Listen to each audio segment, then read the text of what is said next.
Am I on mute? Welcome. Good morning. It's good to see all new faces, friends. Welcome today to our spiritual home, the Unitarian Universalist Church of Tarpon Springs. My name is Barbara Rosen, and I'm serving as your worship associate today. I use she, her pronouns, and am an older white woman. I have white hair, green eyes, and glasses to read. I'm wearing earth tones, browns and greens. I come from the lands of the Seneca Nation's people in New York, and we want to acknowledge that here at the church we are on the lands of the Tocobaga and Seminole people. We are a church of many welcomes, and we offer a warm welcome to all of you. This is a liberal community for all ages, promoting spiritual growth, social justice, and the arts. To learn more about events, our church calendar is on our website, uutarpon.org, or we'd be happy to talk with you during the coffee hour. For those present with us in the building, we have connection cards available in the pews near the hymnals. And if you fill them out, we'll be able to keep in touch with you. Put them in the offertory basket. You can also just send us an email at membership@uutarpon.org to get connected. And there are also small cards if you wish to share a joy or sorrow with us and prefer to do it in writing at the end of the service. Our first piece of music, Love Will Guide Us, number 131 in the gray hymnal.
I am the Reverend.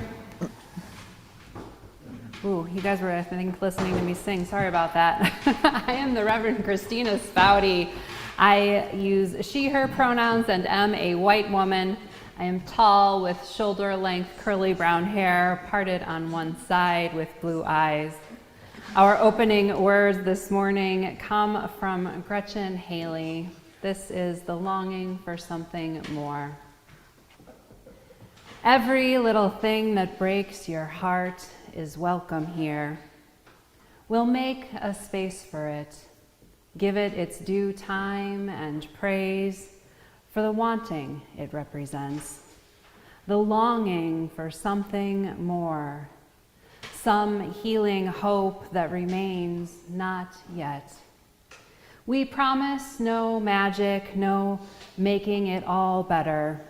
but offer only this circle of trust, this human community that remembers, though imperfectly, that sings and prays, though sometimes awkwardly, this gathering that loves, though not yet enough. We're still practicing, after all, still learning, still in need of help and partners, still becoming able to receive all this beauty, all these gifts we each bring. Come, let us worship together.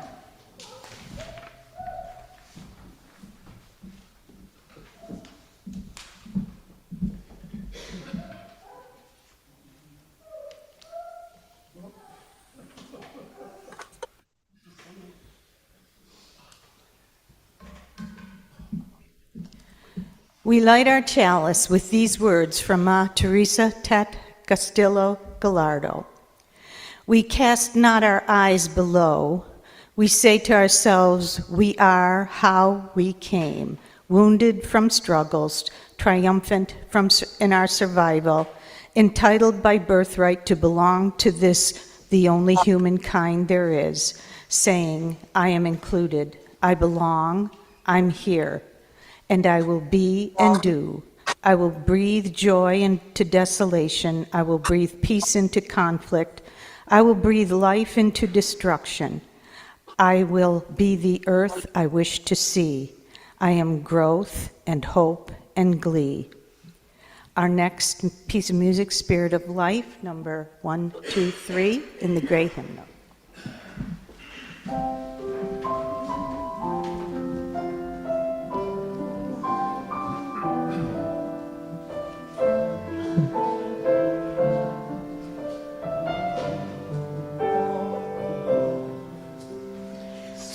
Spirit of life, come unto me.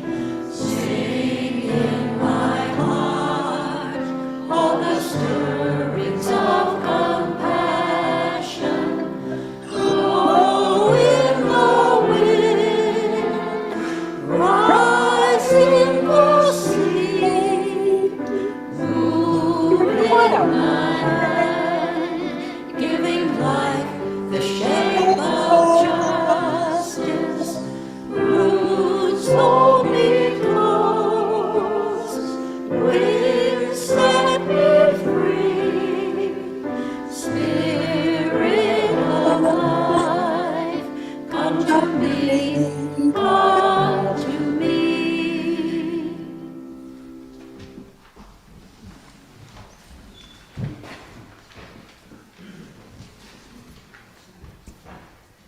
Our story today is Toe Stomper and the Caterpillars, which was written and illustrated by Charlene Collicott.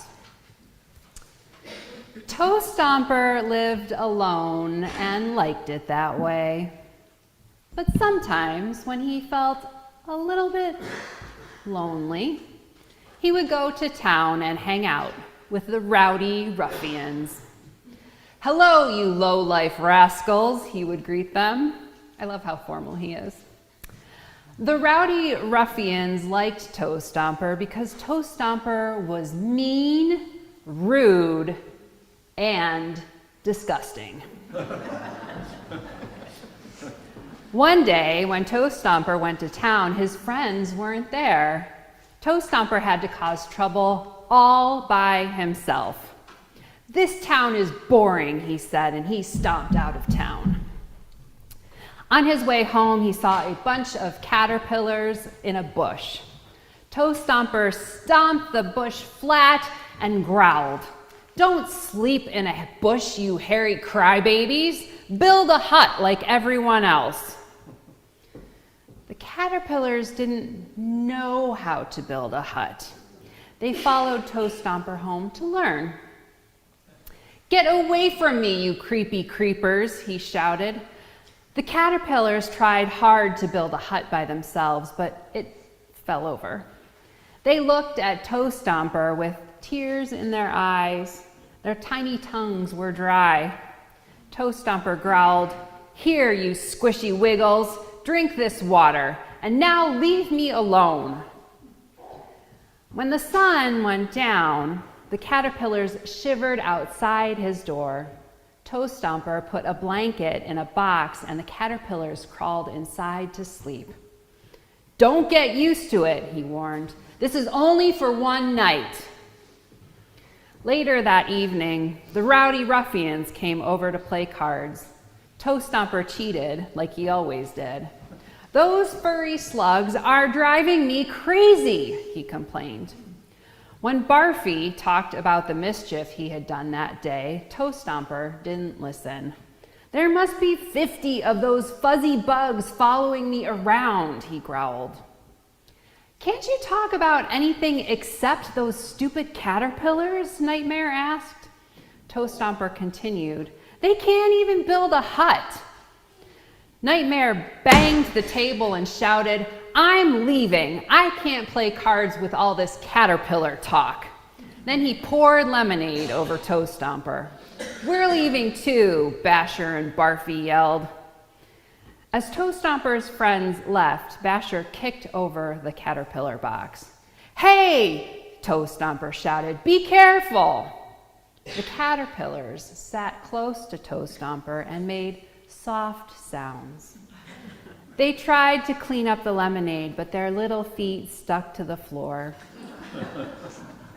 "You hairy crawlers aren't good for much," said Toe Stomper, "but at least you don't dump food on me." The next morning, Basher knocked on Toe Stomper's door. "Let's go to town and be mean." "I can't," Toe Stomper answered. "We're eating breakfast." Then Nightmare stuck his head through the window. "Let's go to town and be rude." "Not today," said Toe Stomper. "We're reading a book." A little later, Barfy walked by.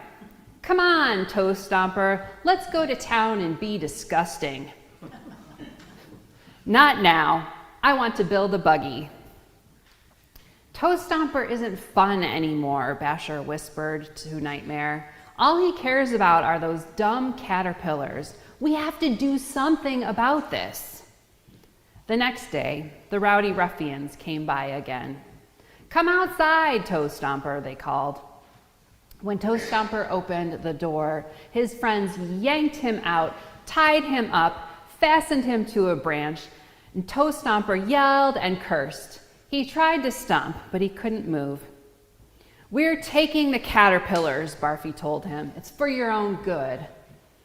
"Look out, hairballs," Toe Stomper shouted. "Run and hide." Catching the caterpillars wasn't easy. "Do we have them all?" Barfy asked. "Absolutely," said Nightmare. "Now let's go find the birds." But Nightmare was wrong. A few of the caterpillars had gotten away. The birds were eating lunch in a big oak tree. "Would you like some dessert?" Nightmare asked. "Yum, yum," said the birds.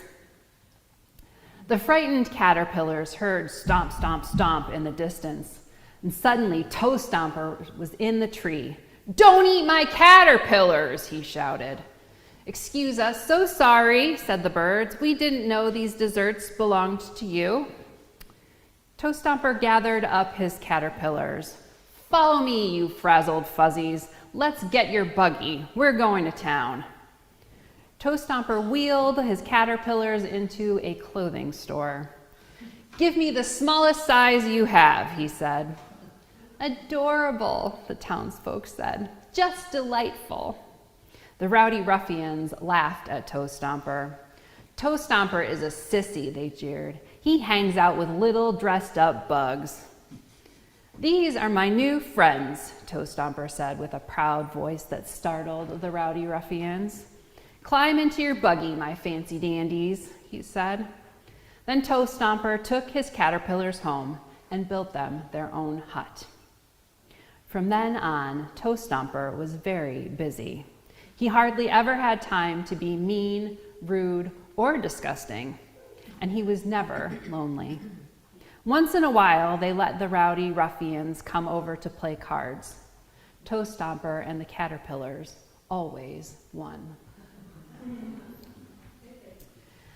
And we will sing the children to their programming with Jami and Anna Heese. And as we do so, I'm going to light this candle for the light and love of this community to be held with them. We'll sing hymn number 413 in the gray hymnal, Go Now in Peace.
A purpose of our church is to encourage all who gather here to grow more generous in spirit and in action.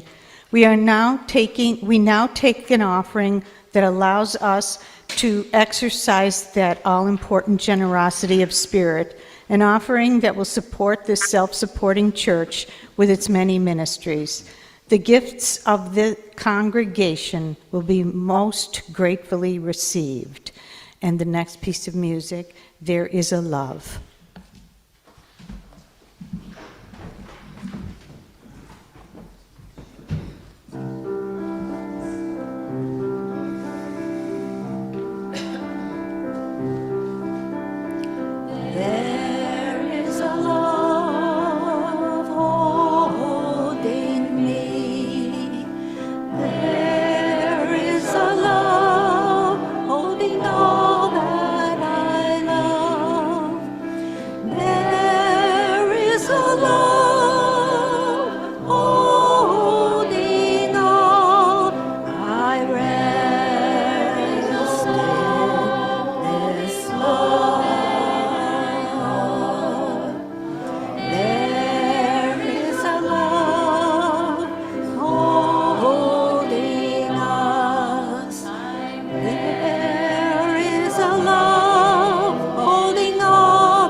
Some words for reflection, perhaps, during our moment of silence, which will follow this passage.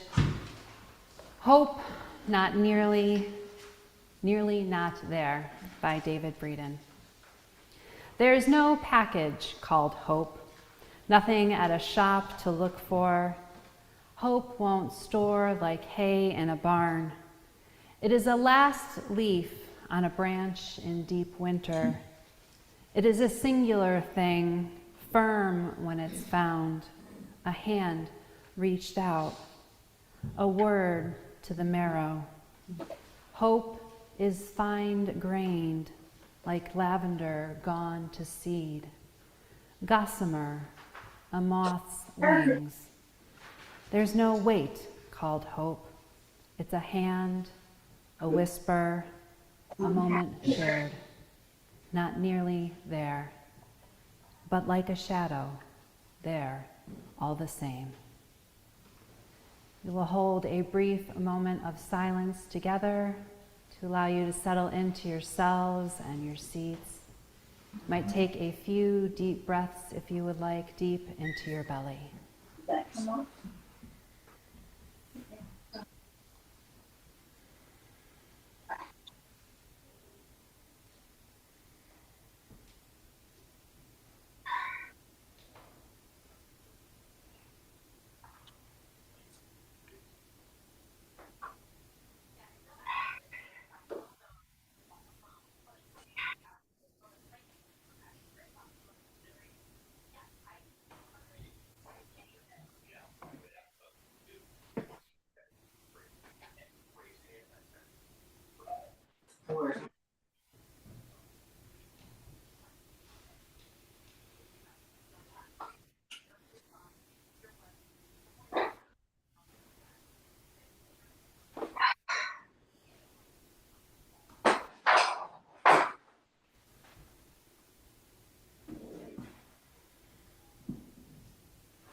Here. Our reading today comes from Enfleshed, a group that seeks to provide writing, art, ritual, and other resources to those who are in the work for collective liberation. They write, "Maybe we could try something queerer this year, far more strange, not mere counter resolutions, but odder intentions altogether. Ones that disturb predictable patterns, problematize all the collective routines that keep us in destructive loops year after year. Let's toss out the colonizing life maps of our bodies, lives, and lands, histories, and futures. Choose to wander in weirder directions. Give up the old, tired scripts. Speak in tongues of flesh, squawks and grunts and howls and moans, ancient animal utterances bubbling up from within, angry and tired, hopeful and alive. Language unintelligible to all deadening rationality. Yes, it's a peculiar suggestion, but normal is severing us from our humanity. Success is destroying life on the planet. Hustle is running us into the ground. The last thing we need is more winners at this game. Let us be people who strive to fail the tests of domination, companioning each other in the consequences of non-conformity and unearthing the joy of a more feral way. This year, may we trust in the wisdom of the fierce, the free, and freaky, too creative to be contained, too bizarre to fit standard molds of exploitation, too unusual to lead us toward familiar dead ends. Cheers to a year of unhinged dreaming, absurd acts of solidarity and care, and utterly foolish faith in the mysterious love of a wild world that desperately wants us to live.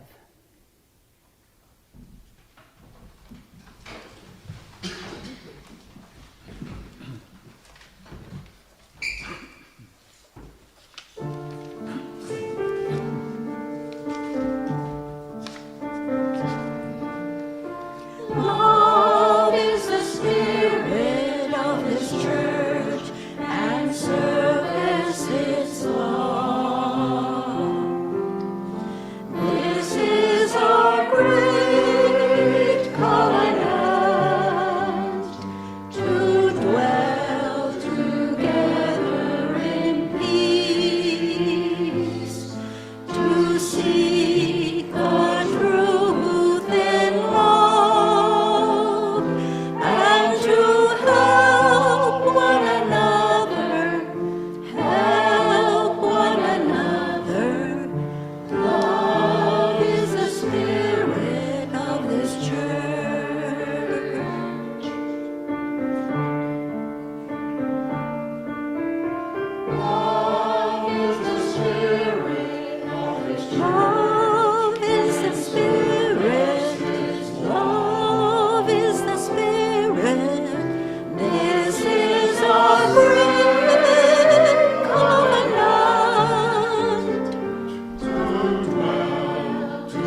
Yesterday, as I'm sure that those of you who live in Tarpon well know, was Epiphany. It's a day celebrated in a variety of ways and marks two occasions.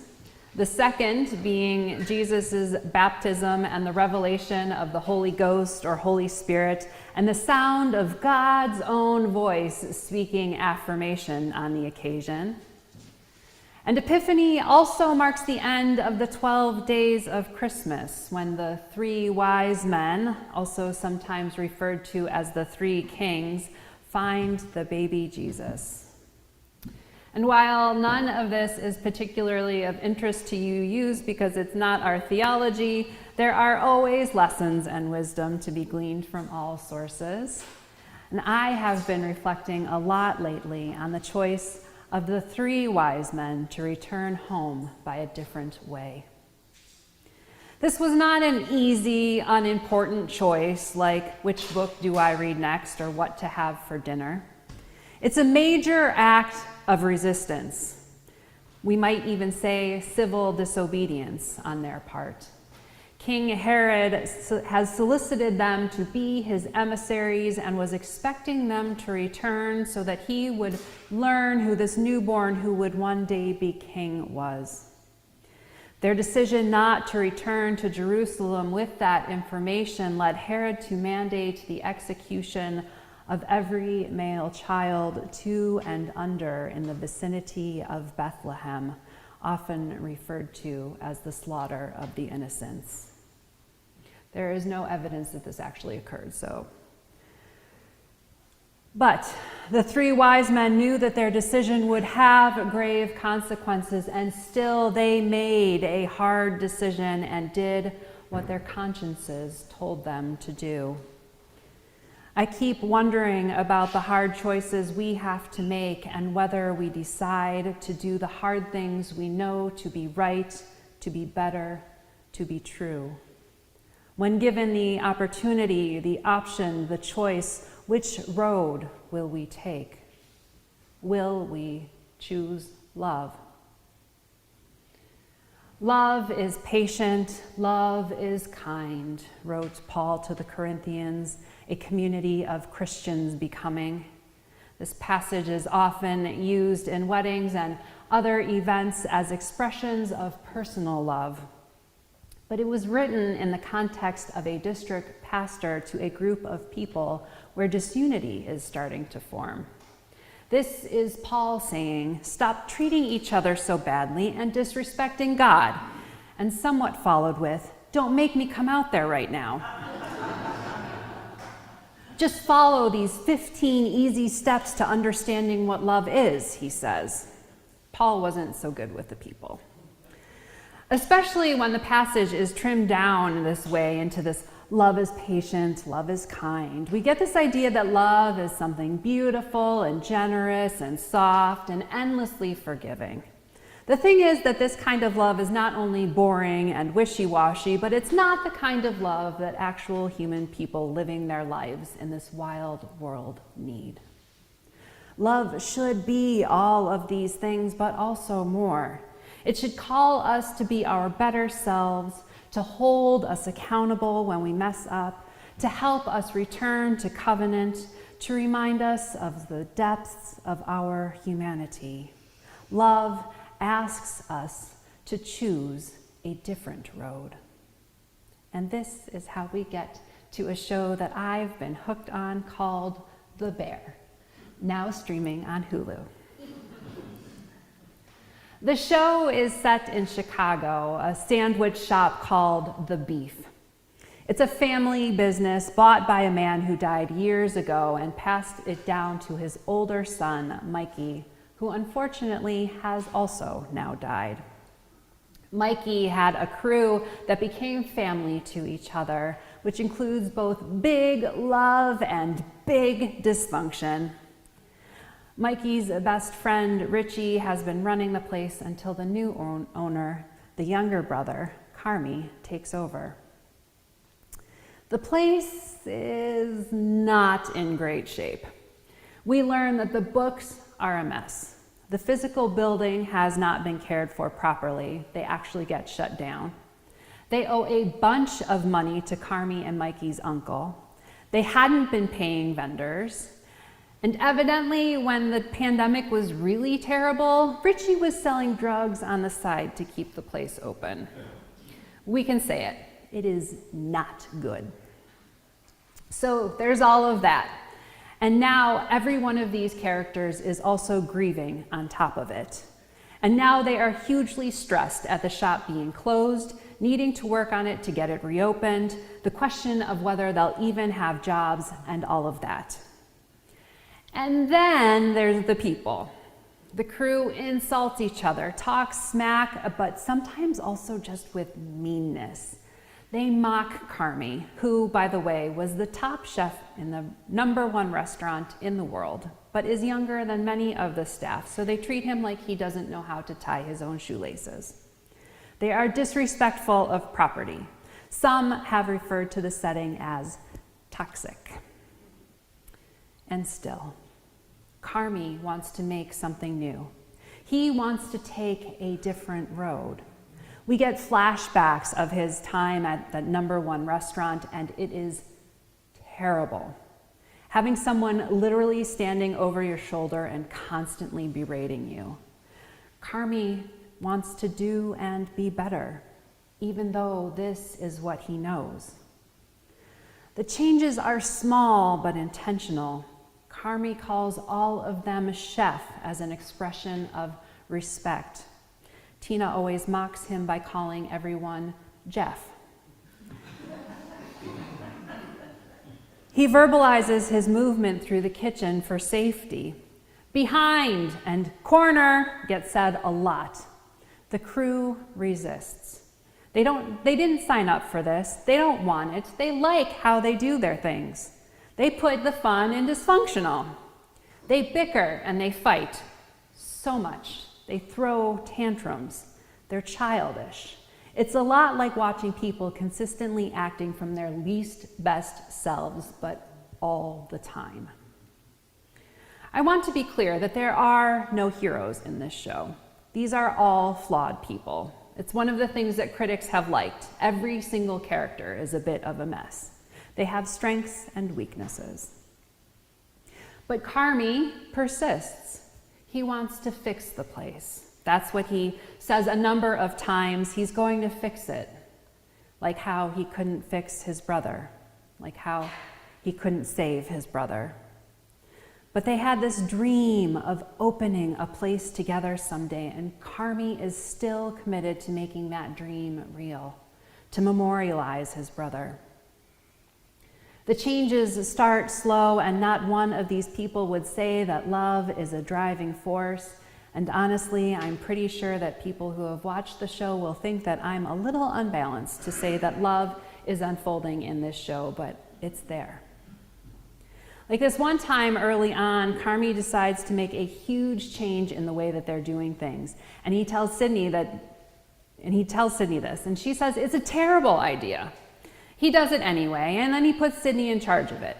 And Sydney is explaining to the crew what they're going to be doing and dealing with all of their resistance. And Carmi just announces that he's leaving and he'll be back. When he returns, Sydney calls him on his behavior, says he's not listening, that they need to do things differently. It takes a minute, but Carmi hears her and apologizes for walking out.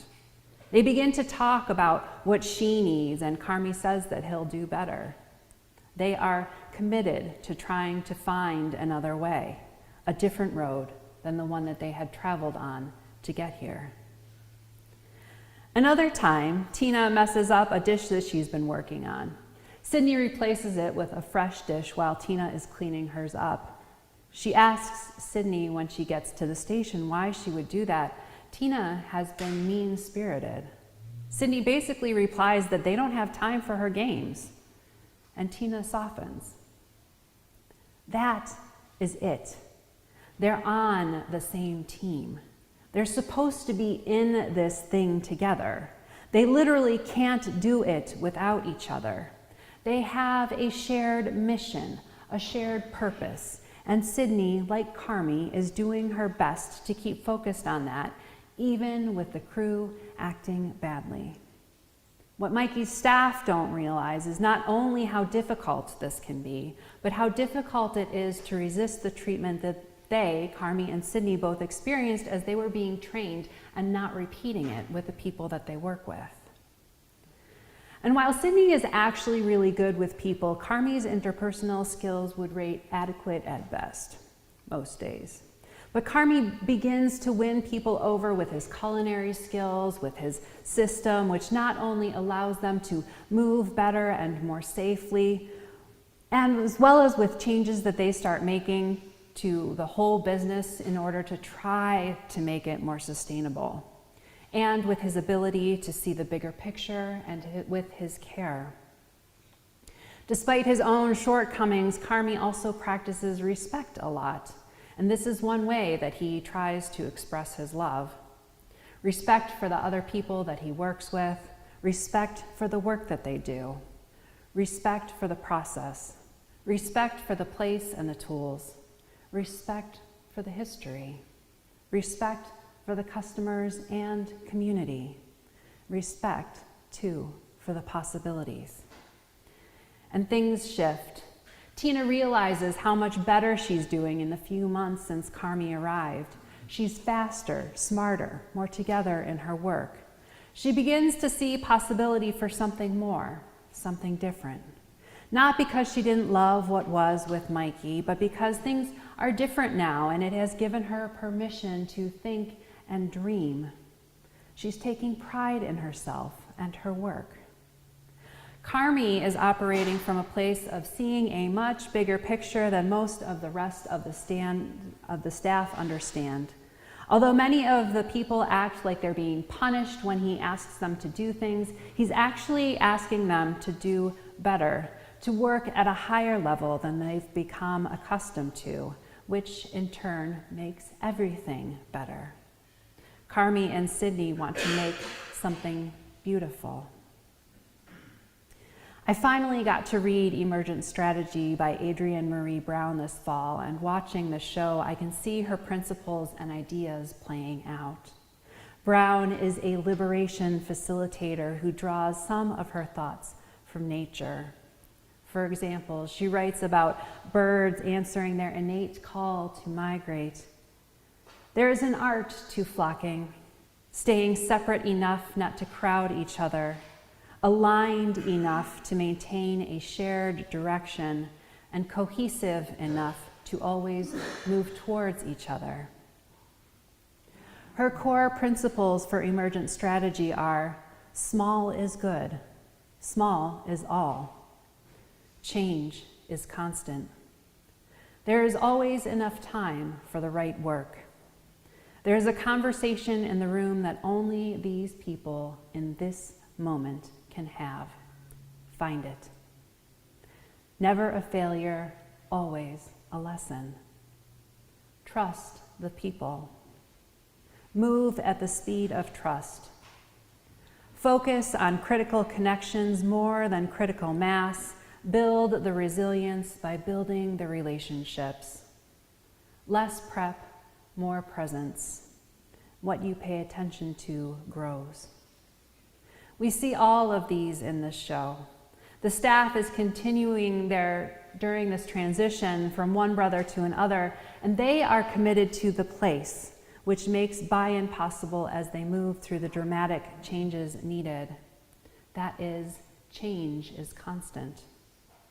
Every last one of these characters makes mistakes. They blow up, they talk back, they sabotage each other. But in the end, focus on the business reminds them of why they're there. Never a failure, always a lesson. And what you pay attention to grows. People respond better when you come from a place of wanting to be in relationship with them as opposed to wanting to be in hierarchy or having power over them. Focus on critical connections. Build resilience by building the relationships. Carmi and Sydney trust that the staff they work with have skills. They want to help grow them. Trust the people. Less prep, more presence. Brown writes, emergence shows that the adaptation and evolution depend more upon critical, deep, and authentic connections, a thread that can be tugged for support and resilience. The quality of connection between the nodes in the patterns. Dare I say, love. Undoubtedly, one of the reasons I appreciate emergent strategy so much is because it's the same approach as Alfred North Whitehead's process relational philosophy. That is, that we are all parts of a whole, and the whole moves and changes as we move and change. And we move and change in relationship with one another. This is one of my core frameworks for understanding the world and our faith within it. I really wanted to do this service close to, but not at Christmas, as we're still riding the wave of the Spirit, reminded that love is born in places where it is needed most. Every single character in this show is dealing with difficulties and challenges in their lives, pains and sadnesses, adding into the mix of having a boss who killed himself and the wild changes their workplace is experiencing. They are all hurting. And as they work to take a different road, love starts coming through the cracks. And I know it's a TV show, and to some extent we're supposed to be expecting some kind of goodness to be happening. But in season 1, it's hard to find for a while if you're looking just at the state of things. When you watch closely, though, change is happening. Love is unfolding and beginning to liberate each of them to make something more, something beautiful, something different, some other way possible, to make more love possible. If you would please rise in body or in spirit and lift your voice in song with me to our closing hymn, number 1028 in the Teal hymnal, The Fire of Commitment.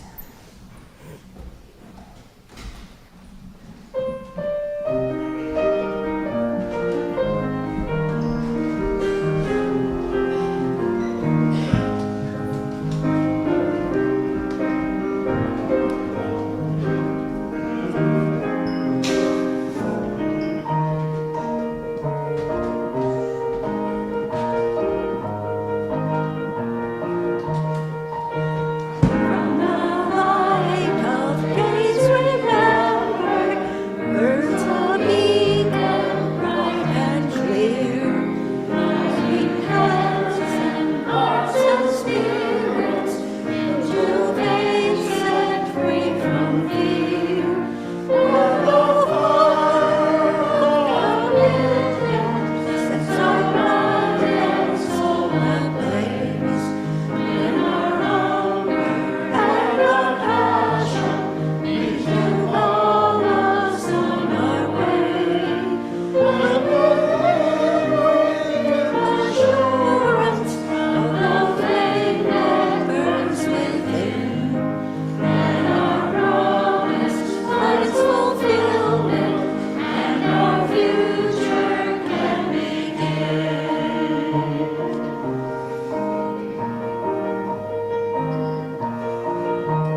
In The Gift of Faith, Jean Harrison Newyar has written, in the lore of ancient China, there's a story of a philosopher who was asked, where is the road called hope?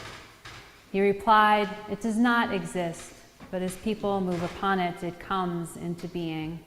I invite you to continue moving forward on this path, this journey of liberating love and hope with me.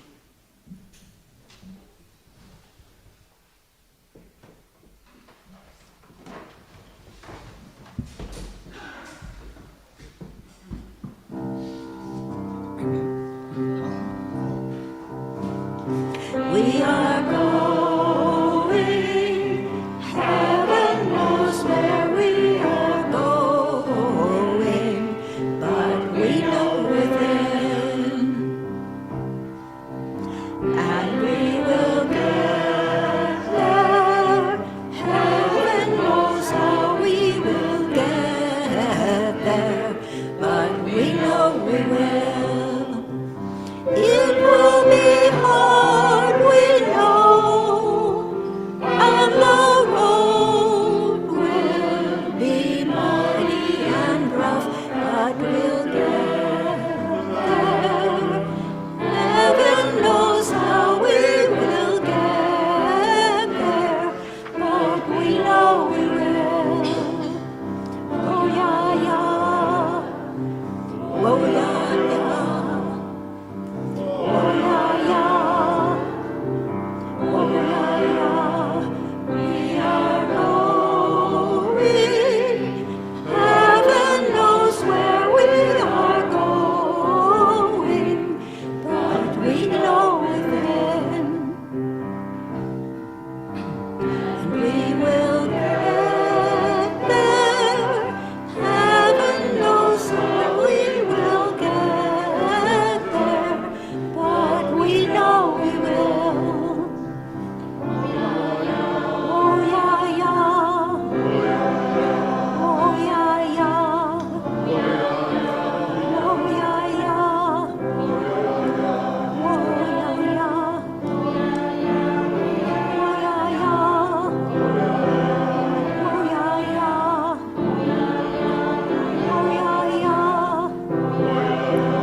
Thank you very much.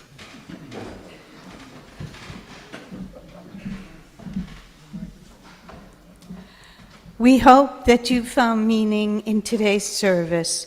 We close with these words again from Ma Teresa Tet Castillo Gallardo. No one is empty-handed. It is a miracle that no one is ever empty-handed. There is enormous power in having no possession but the self to give and to receive what can be and become.